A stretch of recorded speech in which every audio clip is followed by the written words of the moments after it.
Oi, gente, tudo bem? Sejam muito bem-vindos e muito bem-vindas ao Talk Gabi, nosso podcast onde eu vou te contar histórias do meu dia a dia e alguns desabafos. E hoje é o dia do desabafo.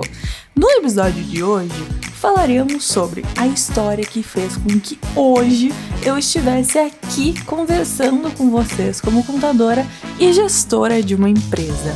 Na verdade verdadeira, eu vou tirar alguns pontos dessa história, senão daria muito mais do que 2 episódios que serão essa história, e sim uma série inteira apenas contando sobre isso. Ao final do que muitos pensam que é uma história super rápida, prática, não é. Na verdade verdadeira, é uma história bem longa, dramática, mas enfim, eu vou encurtar e deixar só os pontos indispensáveis para tu entender toda essa jornada que foi. Até porque a gente é bem práticos por aqui.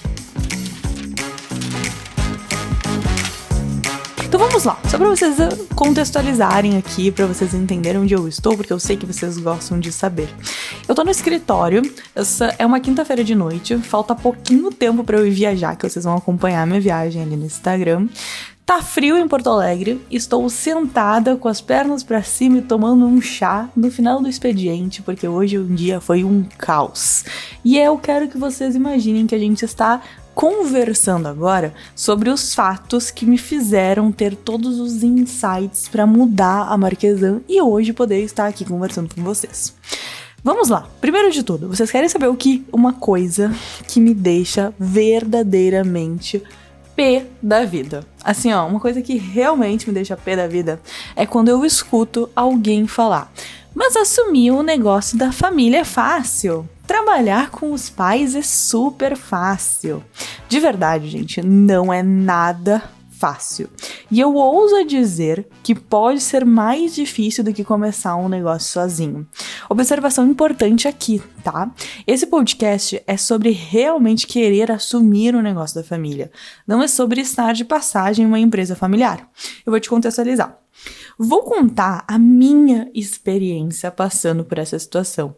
É a minha história de como eu tive esses insights para toda essa reestruturação do escritório de contabilidade da minha família. Primeiro ponto de todos, vamos começar do começo. As pessoas são diferentes e as relações entre famílias sempre serão complexas.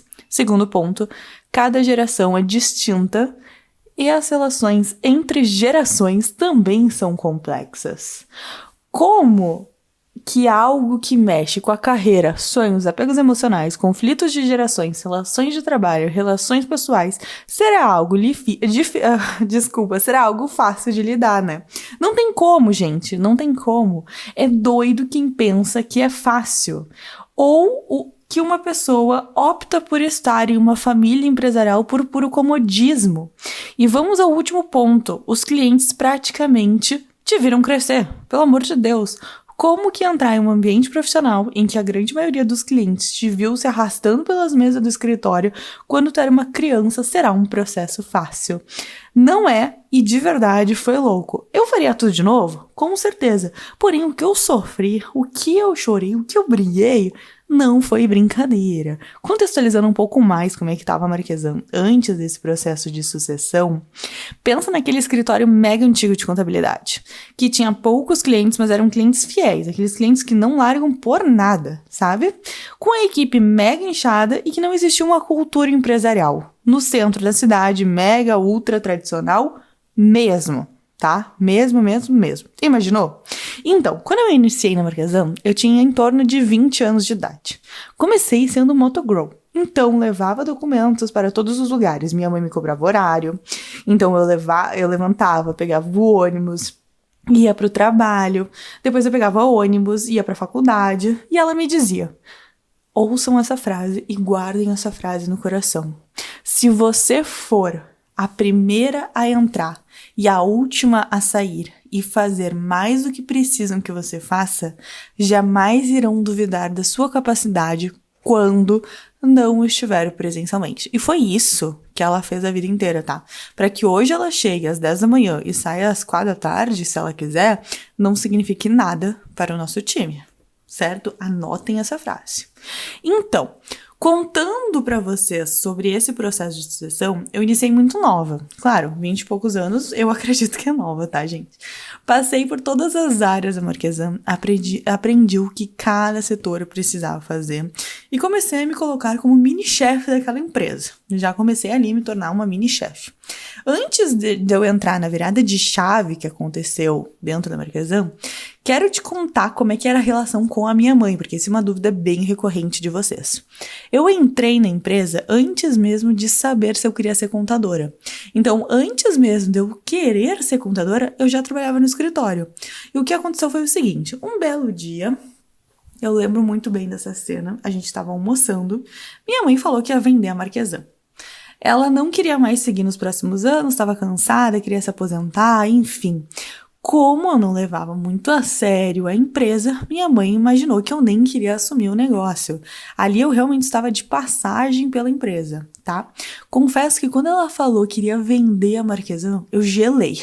Gente, eu gelei. Meu coração gelou. Eu pulei.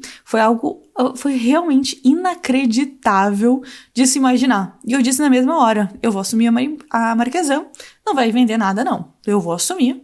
Pode deixar. E a partir desse dia, iniciamos todo o processo, a construção de sucessão. E a gente contratou um mentor para nos auxiliar nisso tudo. Afinal, eu precisava me preparar para ser gestora e a minha mãe precisava se preparar para deixar as duas filhas dela, eu e a empresa, seguirem em frente sozinha. Lembro que a gente tinha reuniões toda segunda-feira pela manhã. A gente chorava, a gente brigava, a minha mãe queria Z, eu queria fazer A, enfim. Era uma confusão. Era uma relação, afinal de contas, de uma sucessão de uma menina de 22 anos que nem sequer tinha terminado a faculdade, não sabia absolutamente nada com nada, e uma mulher experiente e com medo da relação dessa menina imatura com os clientes e os funcionários, né? Porque tinha toda essa relação. Enfim, foram 2 anos nesse processo, 2 anos com o nosso mentor, praticamente um processo de amadurecimento forçado. Em resumo, eu acreditava que ser chefe naquela época era falar alto e usar salto alto. Então esse era o resumo que eu acreditava, aquele resumo bem de filme, sabe, que a gente imagina. Hoje eu uso tênis e falo bem baixinho, só para vocês entenderem que a minha visão do que era ser chefe mudou completamente. E não teve um momento que eu finalmente estava pronta. Não teve tipo uma passagem onde eu estava pronta e era isso. Foi uma construção de confiança mútua. Minha mãe precisava confiar que eu estava pronta, mas principalmente eu precisava sentir que eu estava pronta. Apesar desse processo não ter tido uma virada de chave oficial, ter sido uma construção em que eu estudava muito de um lado e a minha mãe me dava muito apoio de outro, teve um fato que fez com que tudo mudasse. Teve um fato assim, ó, que fez tudo mudar. Eu vou contar esse fato pra vocês. Mas assim, foi um fato de verdade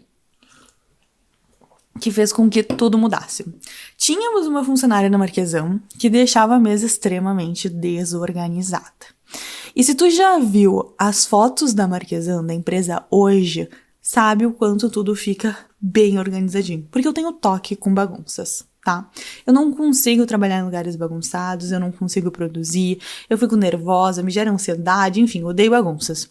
Então, um belo dia, essa funcionária estava arrumando as coisas para ir embora da empresa, já no final do expediente, e eu simplesmente pedi para ela: será que você pode arrumar a sua mesa antes de ir embora? E ela me respondeu, abre aspas: agora tu vai querer que eu limpe o chão também? Fecha aspas.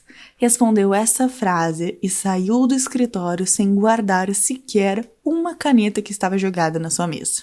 Eu fiquei completamente sem reação com a reação dela.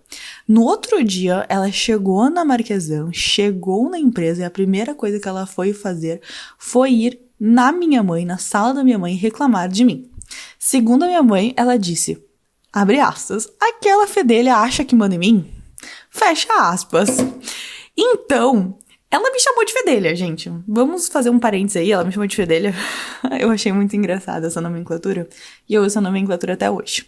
E a resposta imediata da minha mãe foi, então, Ela é responsável agora, como já estávamos conversando, porque a gente já estava fazendo um processo interno, estava implementando essa liderança dentro da empresa, e diante das tuas atitudes com as mudanças internas da empresa, iremos precisar renovar a equipe. Ao mesmo tempo em que as duas conversavam, eu estava morrendo de medo de ser xingada, porque afinal tinha sido uma fala que eu jamais tinha tido dentro da empresa. Uma postura completamente diferente daquela menina que trabalhava debruçada sobre a mesa. Eu imaginava, então, enfim, que, olha, iria ser um caos após a saída das duas daquela conversa. Eu estava treinando e me capacitando fazia 2 anos e eu ainda não tinha botado nada em prática. E tinha tido simplesmente um reflexo de pedir para arrumar a mesa e a ação foi completamente contrária do que a gente já tinha treinado, do que eu imaginava, do que eu sabia que poderia ser uma reação. Não sabia o que podia acontecer a partir daquele momento e eu estava extremamente nervosa e esse fato é real, eu nunca vou me esquecer desse dia, deste momento. Quando eu percebi que ela havia sido demitida por tal desrespeito comigo, tudo mudou. Tudo mudou. E a principal mudança foi em relação à minha percepção em relação ao meu papel dentro da empresa. E até hoje eu acredito que esse momento, que esse fato fez com que eu quisesse me desenvolver para conseguir hoje gerenciar a empresa. São 8 colaboradores, manter o serviço de excelência da Marquesa e eu acredito que foi este fato que fez com que tudo mudasse. E eu preciso te dizer que eu ainda sou a primeira a chegar e a última a sair. Eu não saio da empresa se todos não tiverem saído. E para esse episódio sobre a minha vida, sobre a minha história de reconstrução da empresa não ficar muito extenso, eu vou parar por aqui. E se você quiser saber o restante dessa história, aguarde o próximo episódio. Eu espero que vocês tenham gostado de saber um pouquinho mais sobre essa jornada. Eu estou ansiosa para contar o restante e não deixem de me contar o que vocês acharam. E também não deixem de me seguir nas redes Gabi M. Marquesan no Insta e no Twitter. E se preferir, pode ouvir esse podcast no YouTube. Um beijo e até o próximo episódio.